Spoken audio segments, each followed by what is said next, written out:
Tuesday, October 15th, 2013.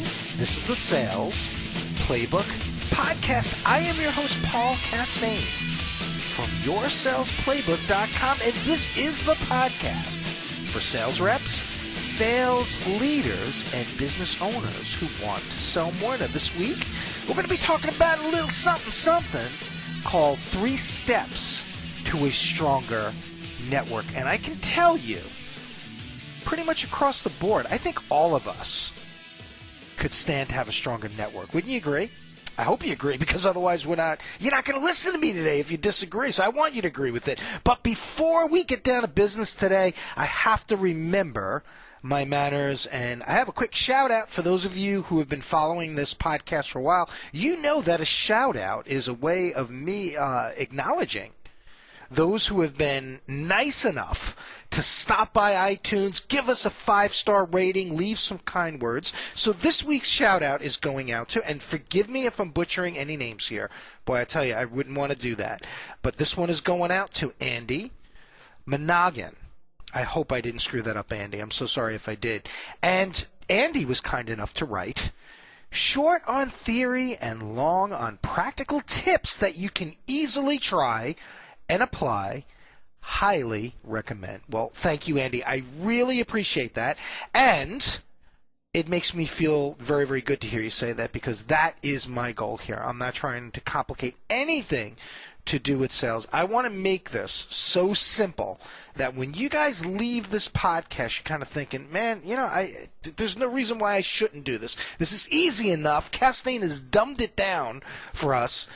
Now I got to go do it. So that's the goal of the Sales Playbook Podcast. We don't want to complicate anything. We don't need everything sounding sexy and sophisticated. I just want it so easy that you guys are going to feel, man, I got to go out and do this, man. I'm going to feel like an idiot if I don't do what Castaigne's telling me to do. But also, just one last note along, file this one under a shout out also. We had a little bit of a mystery, and the mystery is solved on the Sales Playbook Podcast, ladies and gentlemen, because a few weeks ago, we received a really cool 5-star rating from somebody by the name of T-Gots.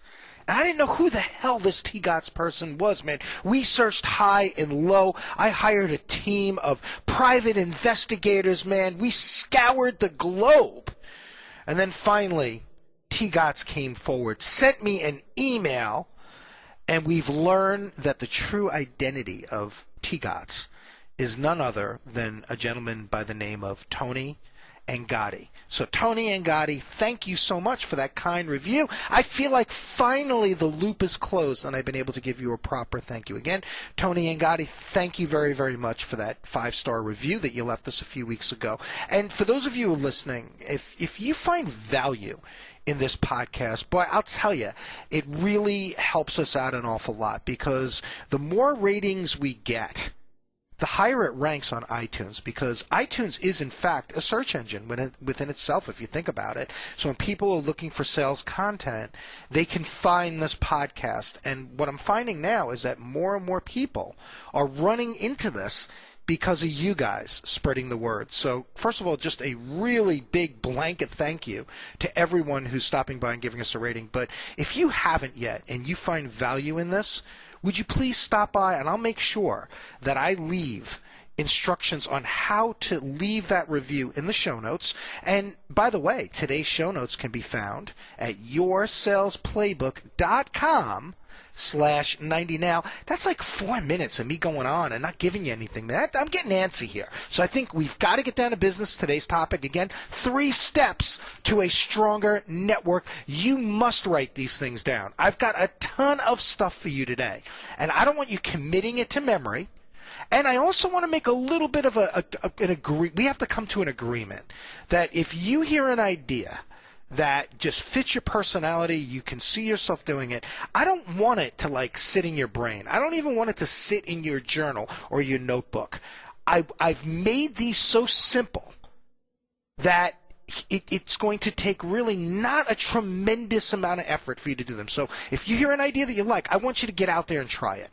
All right? So with that, we're going to have 3 different steps with lots of little ideas in between. Step numero uno.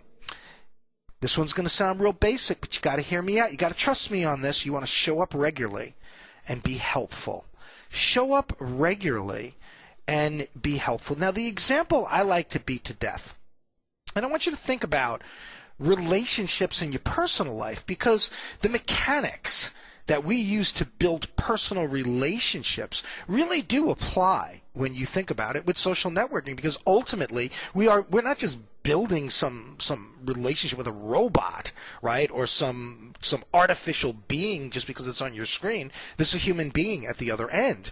So the different components certainly do apply. But now think about your personal life. If you had someone that you really didn't know yet, but you were trying to get to know, and they were kind of here for a week, maybe they were gone for 5 more weeks after that. So they were kind of here, showing up, and gone for 5 weeks.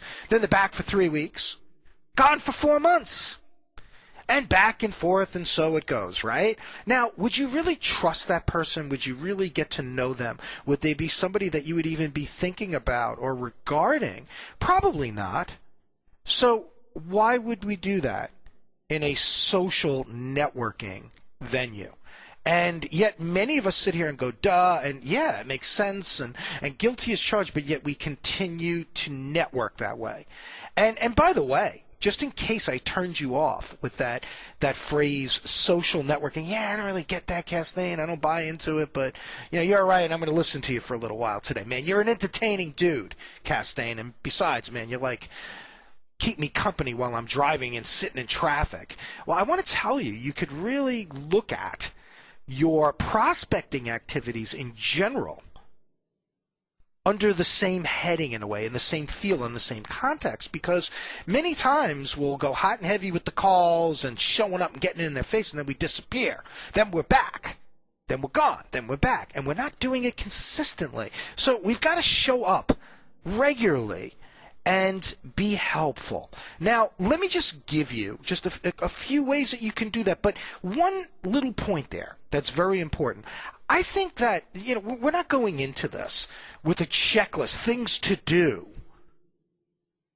Check out and not be there and just be a flake and just be here and gone and here and gone. I don't think that's our intent. I just think that many of us lose our patience with building a network, whether it's kind of the traditional way of building a network or the social networking stuff that I like to talk about. It's the same thing. I think a lot of us lose our patience, and I think the hardest lesson, I've been really thinking about this lately, because I am now just about at the 5-year mark when I decided it was time to build my personal brand. And I will promise you, you would not be listening to this right now if I didn't make that decision 5 years ago.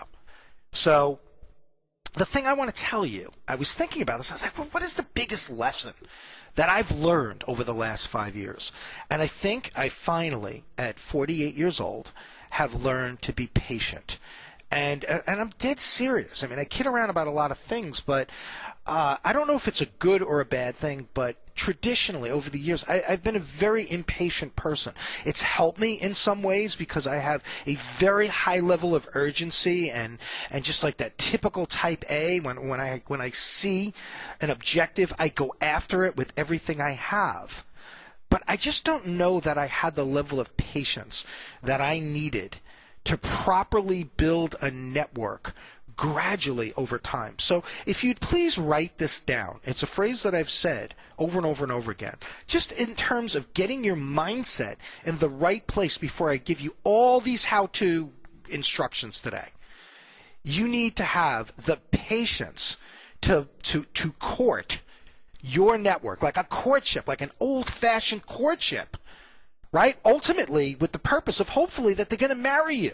That's what we want out of this, not just to have another 10,000 followers or 10,000 quote-unquote connections, and we're getting into this kind of networking pissing contest like, I got more people following me than you. No, we're hoping that we are going to court them to the point that they just like marriage, man, is the only option, man. They just love us to death, right? So here's the phrase that I want you to really own. You need the patience to court your network, and you need the urgency to show up regularly, consistently, and daily. So let's talk about how you can do that, because that's a great phrase to make. And maybe I got a few amens to those of you driving along the freeway and just kind of doing it out loud, amen, and like people looking at you like you're crazy. Or maybe it was in your cubicle and the boss comes over and goes, "What's going on, man? You're supposed to be on the phone. What are you doing, dude?" But here are a few things. In terms of your status updates, you really need to show up in there daily, and even a few times a day. Now, I'm not saying you have to go the opposite way. Like, there's some people out there, I think they're like an amateur, like, newscaster or something, man. It's like every second they're tweeting something, or every second they're updating their status updates. Man, that's just that might be a bit on the overkill side.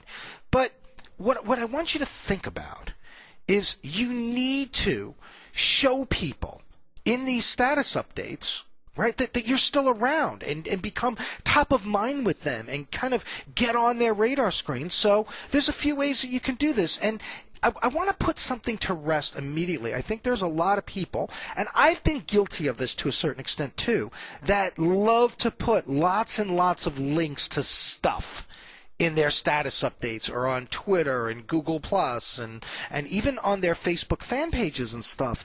And I think that can exist in there, and it should exist in there. But also, too, I think too many times what started off as like a good intention turned into broadcast and spewing just like a fire hose full of stuff. And it doesn't really encourage a lot of interaction, does it?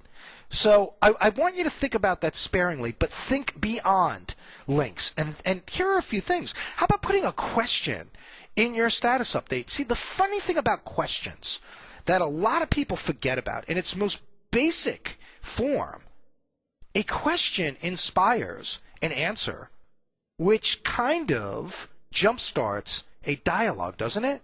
So if you want interaction, which I'm hoping you do, because think about the first word in social networking. It's social. And you really can't get much more social than creating a dialogue with someone when you think about it. And I think you can create a lot more dialogue with a question than you can by putting maybe 50 links a day like some people are doing. So start with a question. I mean, one of the questions that I always like to start out with I do it on Twitter. I also do it on LinkedIn. I've done it on Google Plus. I'm not getting a lot of traction on Google Plus. I think I'll man up and tell you that's more of a Paul Castaigne problem than it is a Google Plus problem. I mean, I would rather, my ego and I would rather blame Google Plus and tell you that they suck. But it's me. I really haven't figured it out and cracked the code yet. But for now, let's talk about Twitter and LinkedIn. I always start off every day. Maybe it's a warm and fuzzy, kind of corny question, but it works for me, and it works for a lot of people that are in my network and a lot of my clients. I simply start off with a good morning. How can I help someone today? Good morning. How can I help someone today? Or good morning. How can I help you today? Maybe like in all caps, you today. And a lot of people ask me about that. Hey, do people take you up on that, Castaigne? And it's funny, when I first started doing that, I want to say it was 2 years ago, but I'm thinking it might have been close to about a year and a half ago. But, you know, so what happens when you hit 48, man? Your memory gets a little crazy, man. Who knows? Maybe it was like 3 years ago. But anyway, in the last few years that I've been doing this, when I first started, I didn't get any answers. And then I kind of thought, well, maybe I should, like anything else, right? You kind of think, oh, maybe this isn't working. Maybe this is stupid. Get a little self-conscious. And then little by little, people started responding privately to me and maybe asking for my advice on something, and maybe asking for help with something. I found a lot of people who were maybe in transition right now between jobs, asked if I knew anyone in my network perhaps that was hiring, things like that. And now it's at the point, every time I ask that question, I can pretty much tell you I probably get 3 to 5 private responses a day. Now, there's a lot of people that think, oh, great, isn't that a big waste of your time, man? I mean, who has time for that? And my response is a real wise-ass type of feel to it. What I like to say is, I've got nothing but time for that. And let me tell you why. I would much rather deal with 3 to 5 people who really need my help, need answers to a question, and where I can demonstrate my expertise to them, than make a bunch of cold calls that, quite frankly, I don't think are as useful to me and what I'm trying to do. Maybe for you they are, and I'm not saying this is a replacement for that, but there was a time, if you knew me a few years ago, I was a big proponent of, hey, 300 cold calls a week. You suck if you don't have that phone glued to your ear. And now I kind of see it a little bit differently. So when you look at things like this is what you want to be doing. Now, I'm not saying that means you give away the store for free and that you give it all away, empty out your bank account. I'm just saying that when you help people and you open yourself up, you truly become a resource beyond just telling everybody that you're a resource and I create value for my network. Well, how? How do you create value and how are you a resource? This is a way that you can do it. So start off your day by asking, how can I help someone today? Now, the other thing that you can do is you can poll your network, and you could ask for their opinion on something, or ask for just general thoughts on a particular topic that you know your target audience would really find value in. And just as a side note, one of the ways that you do that is you kind of goes back to an exercise I always talk about. You have to mentally fire yourself. Rehire yourself as the person that would ideally buy your product or service. And think about this a few ways. Number one, what would just aggravate the heck out of me in that role and all the responsibilities I would have if I were the person who buys my product or service? And then you can't stop there. Most people do. They've been taught in sales, which I disagree with, by the way, that you have to go for the pain. Yeah, I do agree that you have to go after pain. But if that's all you got and there's no pain, guess what? Like I always say, you have a whole lot of nothing. And that's not going to serve you. So you also have to think about opportunity, because if there's not pain, there's certainly opportunity that they could be embracing. So think about the things that businesses want that you can help them achieve. And from there, what you're going to do is now you can maybe poll your audience on ideas that you generated from that you know are hot topics. And just one other little thing, I'm sorry, I'm adding lots of little bonus tips. If you're still at a loss, go into some of the industry groups on LinkedIn where your industry hangs out. See what people are talking about there. What are the topics? That will give you an indication of maybe some things that you could ask within your status update. Now, there's another side to this too, which is really cool. As long as you fired yourself and you looked at what would be painful and what would be helpful, and maybe you've gone into the LinkedIn groups and see what the hot topics are, you can also now take those hot topics and you can demonstrate your expertise by putting a very brief tip within your status update.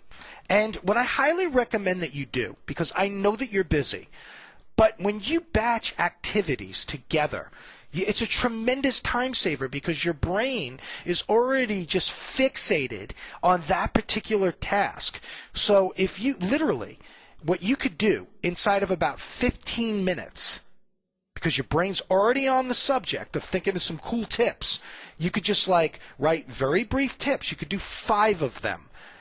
And think like Monday through Friday. You could write them ahead of time, put them in a Word doc. So come Monday, you cut and paste the tip for Monday. Come Tuesday, so on and so forth. So highly recommend that. And by the way, let's just do a quick timeout. Asking people how you can help them, polling your audience, and giving a tip. So far, isn't that a little more helpful than just spewing a bunch of links that everybody else and their mother is doing? So the other things that you can do, and this is kind of some cool stuff here, how about finding ways to make other people look like rock stars? Think about that. Find ways to make other people look like rock stars. Now, there's several ways. I want to get you thinking on this one, because they're going to love you when you make them look good, because you know the old saying, right? What's everybody's favorite subject? Give you a hint. It's not you. It's them. So I think what happens in these status updates sometimes, certainly, I mean, you can't see me right now. I got my hand up saying guilty. I've done this. I'm certainly not perfect in this area. But a lot of people, they're so focused on themselves and getting their content and getting their message that they forget that everyone has a story and wants to be heard. So one way that you can make other people look like a rock star is by visiting their status update and validating them and making them look good and complimenting them genuinely. I would not obviously compliment someone just to check this one off the list of things Castaigne told you to do. You got to mean it. If you don't mean it, I wouldn't do it. I think you're going to do more. I mean, you got to be real about this stuff, right, folks? People are going to see through you. And so that's one way that you can do it. But the other way, I mean, it's really cool, especially on LinkedIn. You can do this. You can certainly do this on Twitter. You can definitely do this on Google+. And you could also do it, obviously, on Facebook, kind of like the big four social networks. You can share their content and retweet it. Or on LinkedIn, you can kind of you hit the share button. And don't just share it. I think that's a mistake a lot of us make. I would share it with a quick comment if there's room in there for you to do that, because sometimes on Twitter you don't have the room, whatever. But I would put a quick little comment, and the reason why is simply because most people don't, and it just looks like sometimes people are just sharing it so that you share their stuff. You know the deal, right? So if you do that, I think it's another opportunity to stand out, offer a genuine compliment, or maybe a quick sentence on why you think this is important to your network, or even note to network, awesome article with 10 ways to blah, blah, blah, blah, blah. Check it out, that kind of thing. I would definitely do that. You know, the other thing that you can do that'll be very, very helpful, and remember, this is what we're talking about, show up regularly and be helpful. The other thing that you could do is be a public matchmaker. And the way I do that is I'll put a statement out there. I do it on Twitter all the time. I'll put everyone please meet, and I'll put that person's handle. And I do that all the time. I would say almost once a day I do that, and certainly every other day I'm doing that. But you could also do it on LinkedIn. What's really cool now about LinkedIn, again, the big four, LinkedIn, Twitter, Google+, and Facebook, is that you can kind of tag people. And that's probably the wrong phrase I'm using, but tag them and call them out by name. So this way, two things will happen. Number one, the person that you're, or mentioning them. I'm sorry, that would be a better way to put it. You can mention them. And two things will happen. Number one, they will be flagged that they have been mentioned. So it gets you on their radar screen again. But the other thing is that it shares this person with your network. And in a way, I'm not saying that you do it because of this, but think about this need that people have to reciprocate. So when people see you doing things like that and know that you genuinely have their best interests in mind, I believe that you are conditioning them to do the same with you. Now, again, I cannot be clear enough on this. I don't want you doing it simply to inspire that. I am offering that as a residual benefit to doing the right thing. So I think that is a very, very important thing to consider. But be a matchmaker. Everyone please meet.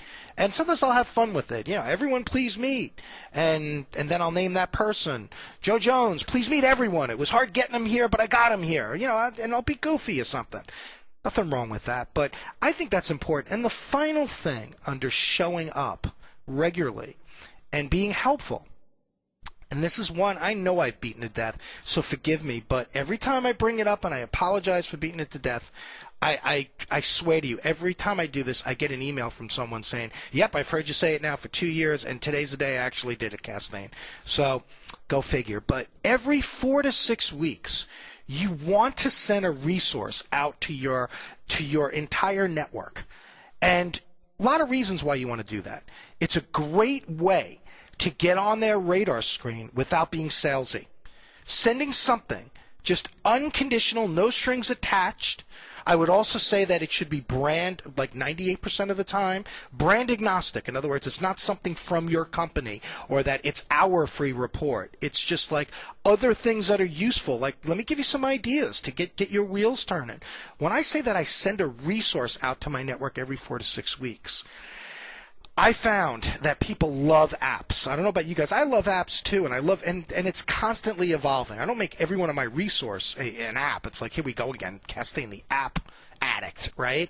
What I do is sometimes I'll send out apps. I remember like a few years ago when Evernote first started getting some traction and people hearing about it, and I discovered it. I sent the link out for that so that they could download that. Another thing too, and I always use the same example. Forgive me again, lots of apologies today, but here we go. A few years ago, I had found a free conference call service that, I don't know if it's like up to 500 or 1,000 lines free, no strings attached, by the way. So I sent that out to my network.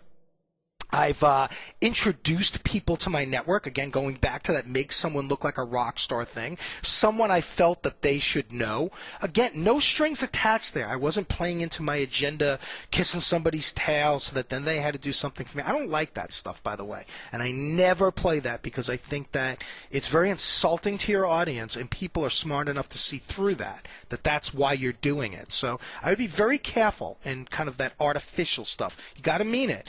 But then I also take a 2% liberty because this is the 98-2 rule. So 98% of the time has nothing to do with Castaigne Training Systems or your sales playbook. 2% of the time, it might be, like I just did recently, a free report that I had put out. Another thing that I had done was I had done a blog post a few weeks ago. Many of you might remember it. It was like 5 free resources that I offer, and this podcast is one of them. I have a free stuff page on my website with all kinds of free ebooks and stuff, and I wanted people to know about it. But again, I think just a final phrase for you to just write down and own is always be helpful, not salesy. Be helpful, not salesy, because when you're being helpful, people will look forward to your messages. People will kind of seek you out, see what you're up to. But when you're being salesy, it's kind of like that pain in the neck at a networking event that's just going around and just like bombing people with their cards and interrupting discussions. So you got to be careful of that. So that's step number 1, which I beat up quite a bit. Let's go to step number 2. And this one, I can tell you, a lot of people just don't do at all. And this one is deadly. You need to expand and move your relationships to other networks. Now, I don't mean just like kind of drop the original network where you connected. I mean expand and go to other places. So let me tell you why you want to do this. The first thing you have to remember is that everyone, including those of you listening to this, we all have our preferred venue of communication, and in this case, our preferred social network. And some of them, even though you met on, say, LinkedIn, it might be Twitter, or maybe it's Google+, or maybe it's Facebook, maybe it's everything but LinkedIn. And the problem is that when you only leave that relationship in one place, you now limit yourself. And it might be a situation where they just kind of go through the motions on LinkedIn or on Google+, but yet they're all over the place on Twitter. They love it. And I find that out all the time with my network. So that opens up your possibilities. And remember, don't let your own biases kind of sway your opinion. Like many times when I have this talk, when I'm doing a keynote address or something, somebody else will come over to me and say, Paul, I agree with you, but I disagree with you because I don't get Twitter, or I don't get this Facebook thing. It's for personal, and I really don't want to do that with people, whatever. And my response is always the same.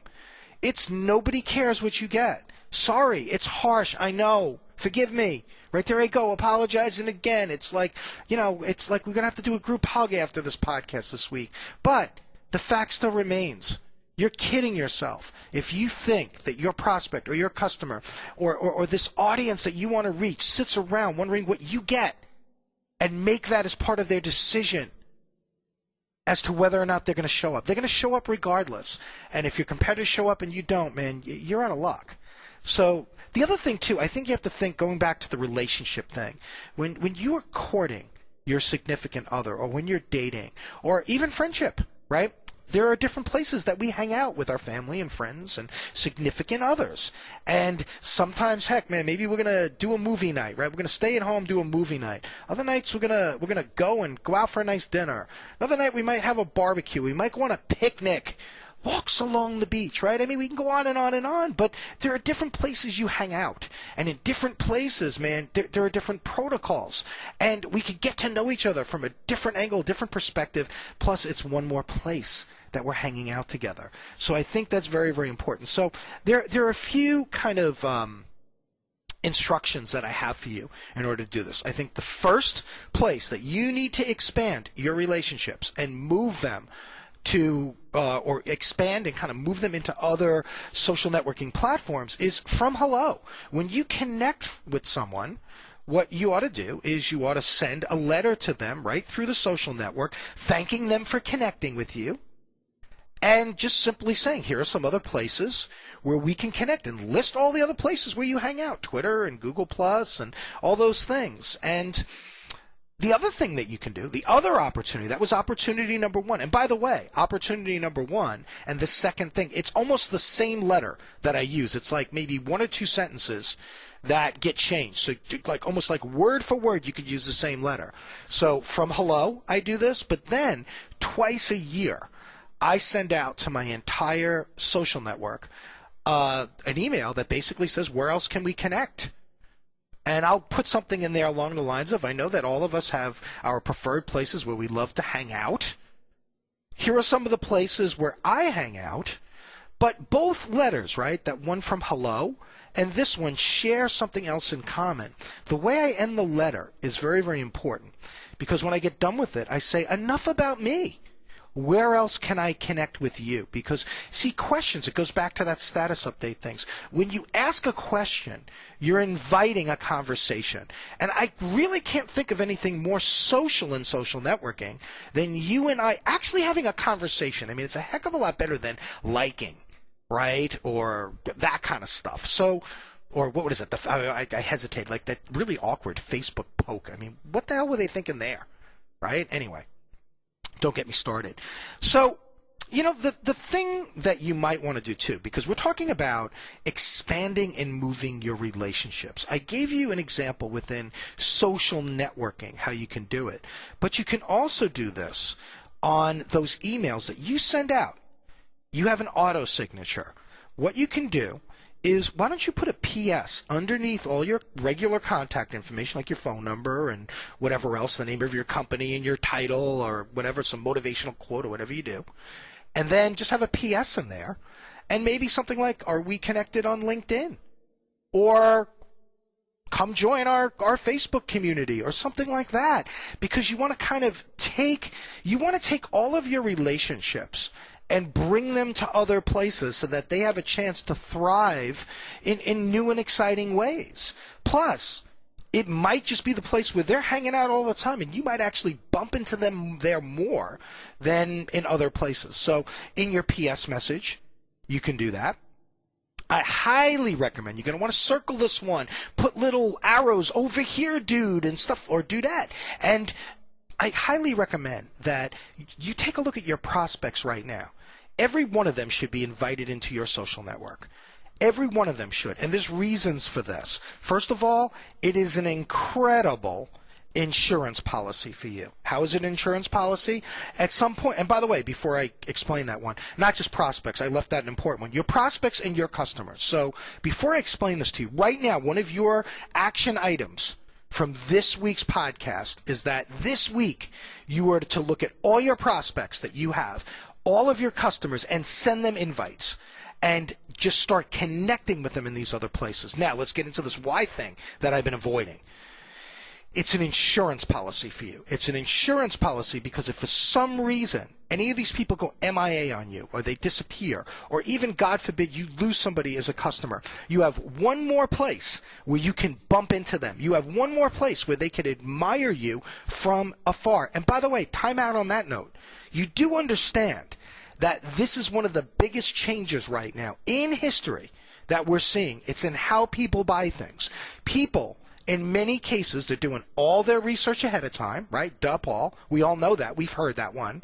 But in many times, they want to kind of admire us from afar. Now, if you think I'm kidding, maybe you're doing that with me. Maybe you're considering utilizing me for some of my services and you kind of hang out with me on my podcast. Maybe, in fact, this is interesting. I get these letters all the time. I just had, it was probably 2 people, maybe 3. I think it was 2 this week. Reached out to me and they were interested in my one-on-one coaching. And both of them said that they have been following me for 2+ years. So again, That's people are watching us from afar. So you want to give that to people. Give them that opportunity to buy the way they want to buy, kind of like watching us anonymously from afar, that kind of thing. You want to create that. But, there's an interesting expression I want you to write down. And it's kind of a big word and a bit of a tongue twister by a gentleman by the name of Tom Martin. He's an author, and he's written a book called The Invisible Sale.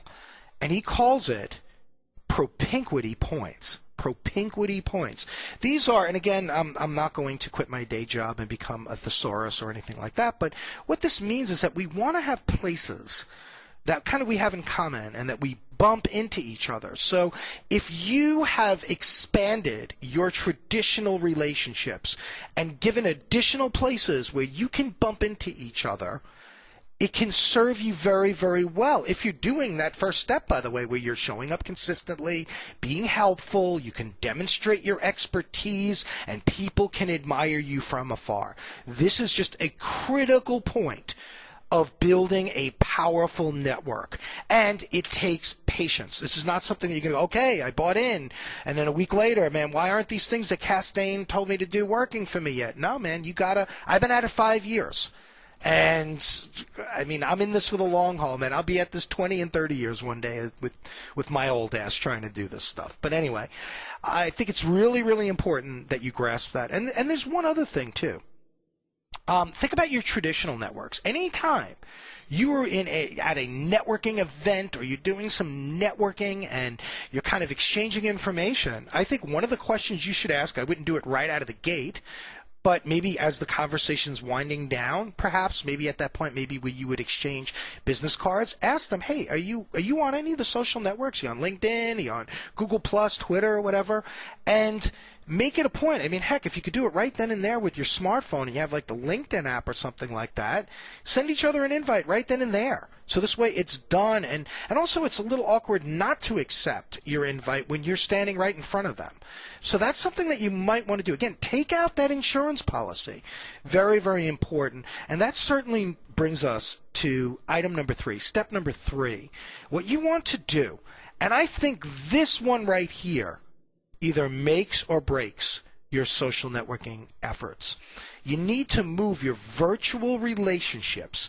In other words, you have to move these relationships that are sitting securely on your computer screen right now to real time. You have to move it from that computer screen to real time. I will tell you that you have a higher probability of converting them into a client once you've had some real-time interaction with them. My definition of real-time, phone or face-to-face. Now, there's a bit of a mistake that I think a lot of people make with this. The minute they connect, they're trying to get in front of them for a cup of coffee or something. I think for some people, and maybe it's just me, and a lot of people don't believe this about me, I do tend to be more of an introvert, more on the shy side. It's just like a little too intrusive for me when people do that. I kind of like to, again, get to know them from afar. Maybe we kind of share a few things virtually first, then we transition. But either way, whether you're into the timing of this or not, I think it's very, very important that you move it off of your screen. I can also tell you that people are quicker to help you when they've spoken with you. And not that we should be doing this whole social networking thing to take from people, but I think that you're real as far as they're concerned. You're an actual person now, not just connection number 1900 in their network. So one little thing that I want you to do, every single week, I want you to set a goal that you're going to take your social network, your virtual network, and you're going to identify 3 people each and every week. At least 3 people, by the way. I would put like 3 plus, because the more the better. And you're going to move those relationships into real time. Now, this one I'm going to tease you a bit on. If you go back to the show notes, yoursalesplaybook.com/90, there will be a link there. And many of you have this already, but many of you don't, to a free 16-page report. Yes, you heard that right. A free 16-page, no strings attached, by the way, report on how you can do this step by step. And I show you what you say to these people to set up this conversation or a cup of coffee if you're doing it that way. What to say during that conversation, because it's critical. You can't just make it a glorified sales pitch. people really don't appreciate that. You can't go about social networking like a cold call. It's going to really piss a lot of people off. And again, it's going to go back to that, that person I'm talking about, like that guy or that girl, right? At a networking event that's coming around, interrupting and just getting in your face, and it's all about them, and they're pitching you. And then, like, you finally get a word in edgewise, and you know what they're doing? They're like looking around you for somebody else to connect with, right? You know the person I'm talking about. Well, that's kind of what you become if you abuse this little technique that I'm giving you. So if you're interested in that, all you have to do is go back to the show notes, check out the free report. I've gotten a lot of great feedback on that, and I think we've given it out now. I think it's about 7,500 people have downloaded this. So I highly recommend that you do that. One other thing that I want you to think about, and then we'll wrap up because there's a lot here that we have today. Whenever you travel, make sure you look up your contacts that are in that area, because why not just get maximum impact from that trip and not only do whatever it is that you're there to do, but meet some people that you might not have an opportunity to meet face to face again. So I think that's important. And there's a really cool app on LinkedIn. And they kind of changed it around, because it used to be you can get it from LinkedIn. Now you have to go directly to the company that does it. There's something called TripIt, TripIt. And let's just kind of call it the TripIt app. And what this does, it integrates with LinkedIn. So when you have a trip coming up or whatever, you can kind of just like post the information that you're going to be traveling to Florida, for example, and you plug in the dates and what dates you're going to be there and everything. And if you integrate it with LinkedIn, which you can, but you have to do it from TripIt, by the way. That's the key thing to remember here. Do it from TripIt, because then you could do it. Then what will happen is on your update, on your status update, it will show Joe Jones is going to Florida or whatever on this date. And what it does is it kind of gives other people in your network kind of a social clue. I have this phrase, and I call it social clues. Social clues are things that either you put out there or your audience has that you have to watch for that enables you to be, get ready for this will blow your mind, social, right? I mean, it's just incredible what we're saying here. You could actually be social when you're social networking. I mean, like this guy Castaigne's brilliant here, right? Imagine that, being social on a social network. I mean, wow, how does he think of this stuff? Anyway, that's what I tell my wife all the time. But it would be a really awesome thing for you to check out. I'm going to see if I can put that in the show notes. I don't want to spoil you guys with all the stuff in the show notes, but you can always visit the show notes at yoursalesplaybook.com/90. Two quick things we'll wrap up, and both of them are just mini commercials, so if that annoys you, bail out now and we'll see you next time. But I want to let you know, it was about 2 years ago, I guess, I had written, pretty popular by the way, 90-page social networking ebook, and all these things that I covered today and like a ton more is in there, where I give you step-by-step instructions on like what to say to people and kind of, all right, well, we've connected with each other, now what? And that's the biggest problem that people have. They don't know what to do after they connect with somebody, and either they do nothing, which doesn't serve you, or they just go immediately into a sales pitch, which also doesn't serve you at all. And with things as they are right now, word travels quickly that you're being a tool, and that's not going to serve you. So if these things interested you today, that would be a really good thing for you to consider as a next step. I will have that in the show notes as well. And finally, I just have a quick note, because time is kind of ticking away on this. If you lead a sales team, I don't care if you're a business owner or if you're a sales manager, or we have a lot of VPs of sales out here, 3 weeks from now, maybe a little over 3 weeks from now, on November 6th, we're going to be launching a 6-session online sales leadership course. And just to give you a quick breakdown, and again, you can read all the juicy details in the show notes if this interests you, but there's going to be 2 of those 6 sessions that are going to be dedicated to hiring sales rock stars, because I know lots of people in my private coaching practice come to me on that one, and they need help hiring people, and they just make some mistakes, and sometimes these mistakes are very costly to their team. Plus, let's not talk negative. When we bring on somebody, and maybe not necessarily somebody that's going to hit the ground in 3 months and is going to be selling $1 million for us, but somebody that gradually builds up and over time is going to be this rock star that you want. Man, it could really make a difference on a sales team. But 2 sessions on that. We're also going to be talking about how to create, or I'm going to be offering you a detailed onboarding process. I think that's very, very important that kind of, again, from hello, we get people going in the right direction. We're going to talk about coaching to higher levels of performance. We're also going to talk about how to facilitate awesome sales meetings. And I'm telling you, for those of you who've been following me for a while, you know that I despise, seriously, it's like nails on a chalkboard for me, a bad sales meeting, because I've sat through bad sales meetings, and quite frankly, when I was first beginning as a sales manager, I was guilty of some really bad sales meetings, of just kind of going around talking about numbers or kind of beating up your team, or just meetings that just drag on and everybody's going on tangents, and you walk away from them just drained. So I'm very passionate about this idea of how to create a valuable sales meeting. So we're going to be talking about that. I have lots of ideas. And then finally, we're going to talk about how to create a high-performance culture within your team. If that's something that interests you, my suggestion is enroll soon, because we're going to be pulling the plug on it in a few weeks from now. And again, if you circle back to the show notes, you'll be able to find it. And with that, I am Paul Castaigne from YourSalesPlaybook.com. I am wishing you an incredible week ahead. Go get them.